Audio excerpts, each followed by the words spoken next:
एक बात कहीं गुस्सा बुलाना का है बोलो। नहीं, कुछ ऐसा बात है गुस्सैया मत। हाँ तो ऐसा बोलबो मत करिया कि गुस्सा आ जाए। बोला का है? आज से गुस्सा तू छोड़ी देबू, अगर ये बात हमार सुन लेबू और मान लेबू तब। ऐसा का कहबा हो? ला सुना सुनावा। निहुरी निहुरी जब करेलू रोपनिया, निहुरी निहुरी जब करेलू रोपनिया, जनवा मारे हो झूलनिया।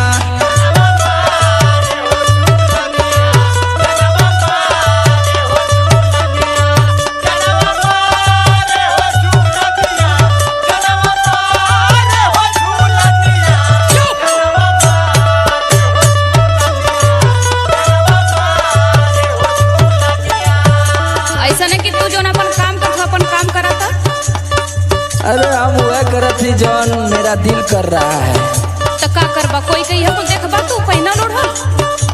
देखा लायक हो तब देखत है कि ऐसे का देखत है। सुना सुना सुनावा। रची रची झूलनी बनावले बस सोनारा,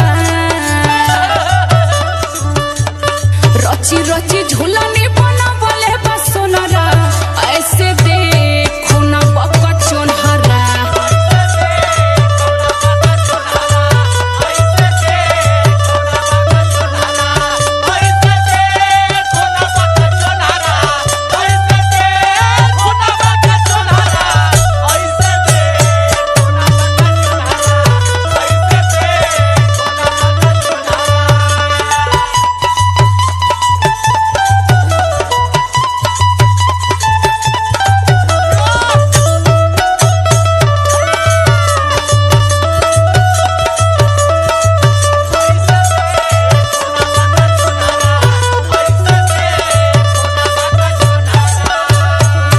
माने हम तुम्हारे इतना तारीफ करत थी, तोरे झूलनी से लेके तोरे सौंदर्य प्रसाधन के, तू हो कि हमके बकचोनहरा बोलत हूँ।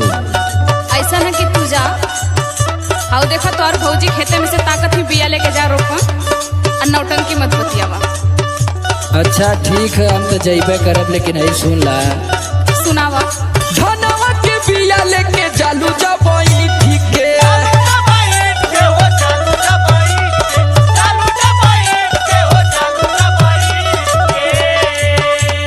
रूपवा निहारी तहर डार पबई ठीक है।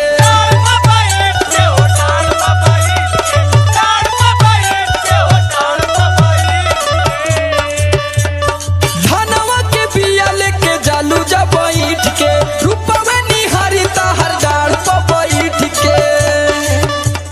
होठ रसगुल्ला देखी आवे मुँह से पनिया, होठ रसगुल्ला देखी आवे मुँह से पनिया, जनवा मारे हो झूलनिया।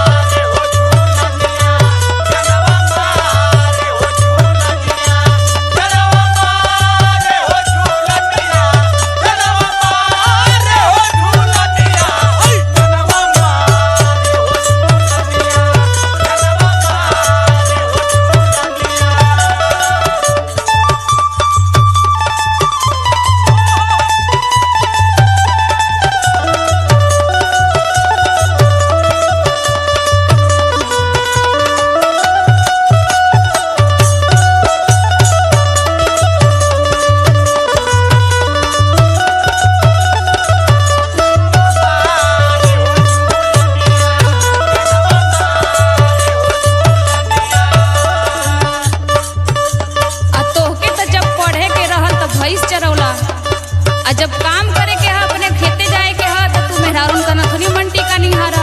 अरे ना पढ़ल तो ऐसा थोड़ी है कि हमरे करेजवा में से दिलवा निकाल के केहू बहरे फेंक देले है। पाथर का नाना हमार। तेकर मतलब का भल के तू हमार नथुनी मंटी का निहरबा। बहुत सुंदर नथुनी है तो, और बहुत सुंदर।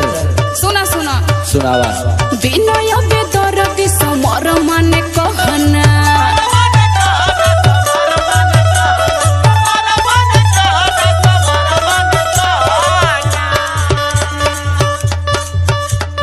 दे दिए गो चुमा तो गढ़ा में रोज गहना।